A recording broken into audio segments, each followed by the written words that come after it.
Newsday continues here on One News Now. I'm Riza Diaz. Presidential aspirant Bongbong Marcos Jr. will be making rounds in Navotas and Malabon today to try to woo voters in the area. To give us the latest, we have Dale De Vera reporting to us live from Navotas. Dale, good afternoon. Can you tell us the situation there? Riza presidential candidate Bongbong Marcos continues his weekend campaign sorties as he takes campaign sorties in Metro Manila by taking on Navotas City this morning. Recall that he defeated Leni Robredo in the city by a 30% margin when they ran for vice president in the 2016 elections. Joining him in his campaign caravan is re-electionist Mayor Toby Chanco, who is a former president of ex-Vice President Jejomar Binay's United Nationalist Alliance Party. Chanco also testified for the defense of late ex-Chief Justice Renato Corona during Corona's impeachment trial in 2012.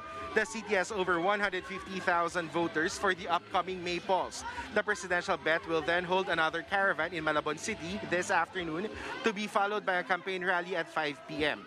Joining Marcos by then is his running mate Sara Duterte, who's keeping today's vice presidential debate of the Commission on Elections.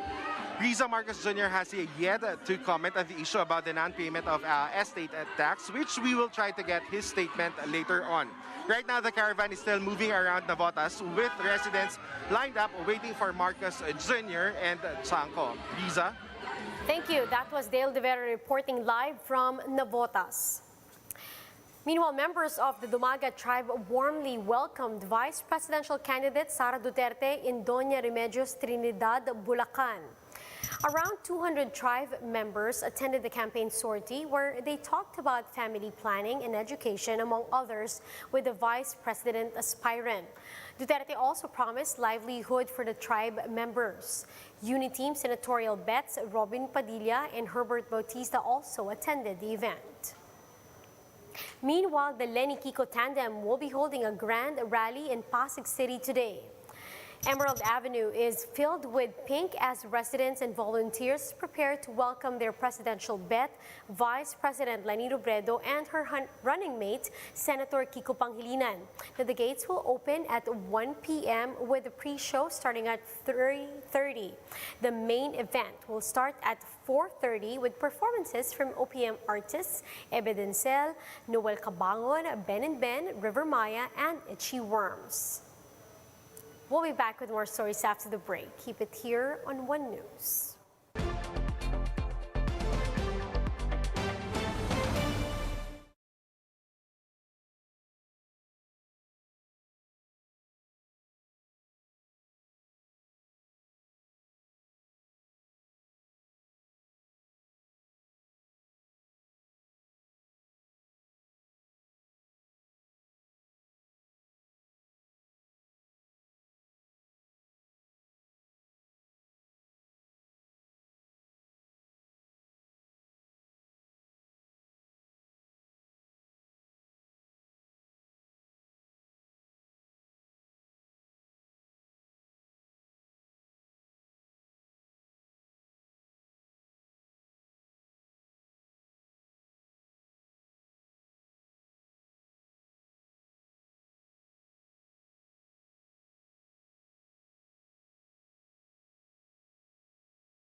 You're still watching One News Now. I'm Riza Diaz. Presidential candidate Vice President Leni Robredo says she will stamp out fake news if elected president.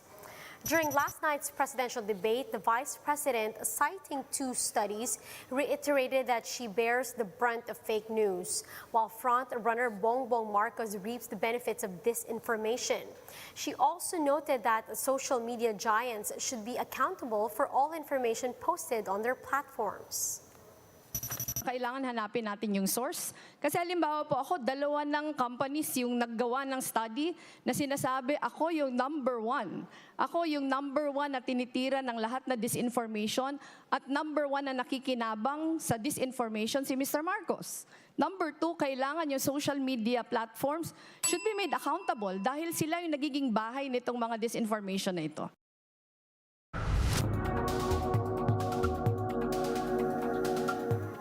Apple launched new products earlier this month. With their new M2 processor, most new gadgets are hit, but some missed the mark. More in this Bloomberg report.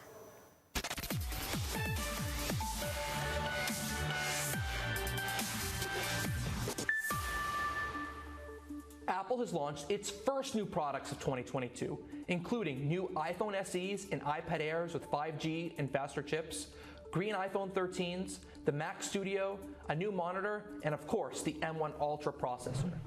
I think the new SE doesn't really move the needle much, because at this point, I still believe 5G is still a marketing tactic, and the other SE upgrades are not that significant. The new Air is nearly identical to the 11-inch iPad Pro. So if you're in the market for a 10 to 11-inch tablet, I'd probably go with the Air instead of the Pro and save that extra $200 of cash. I really do like the new Alpine Green iPhone 13 Pro color, and I do hope it sticks around for the iPhone 14 this fall. And the Mac Studio really shows us how much Intel was holding Apple back in the Mac chip department. While the new display's $1,600 price point is fairly reasonable within the Apple ecosystem, it's not the world's best deal when you realize that an iMac with a full M1 inside is $100 less.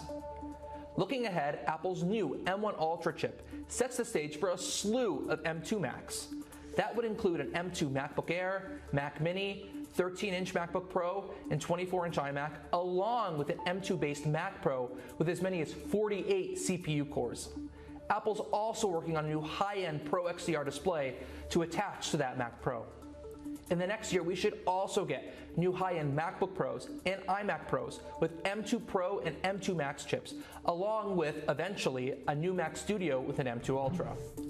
Apple's new chips are clearly outpacing rivals, and they're at the very core of both Apple's present and future, and I'm very much looking forward to seeing how the chip roadmap continues to take shape in the coming years. I'm Mark Gurman. This is Power On. Let's now take a quick look at today's other top stories. After a successful presidential debate, the COMELEC's vice presidential debate will be happening tonight at the Sofitel Garden Tent. The grand rally of Vice President Leni Robredo in Pasig will be happening tonight, while the Uni-Team tandem will be campaigning separately today. And after 11 straight weeks of oil price hikes, Unioil is expecting a big-time rollback this week. And those are the top stories of the hour. Join us later again at 1:30 in the afternoon as we continue to monitor the day's biggest stories. You can also catch One News on Signal Play app. Register for a free account now, www.signalplay.com, and stream One News live anytime, anywhere. I'm Riza Diaz. Mask on, wash hands, and stay safe, Philippines. We are One News.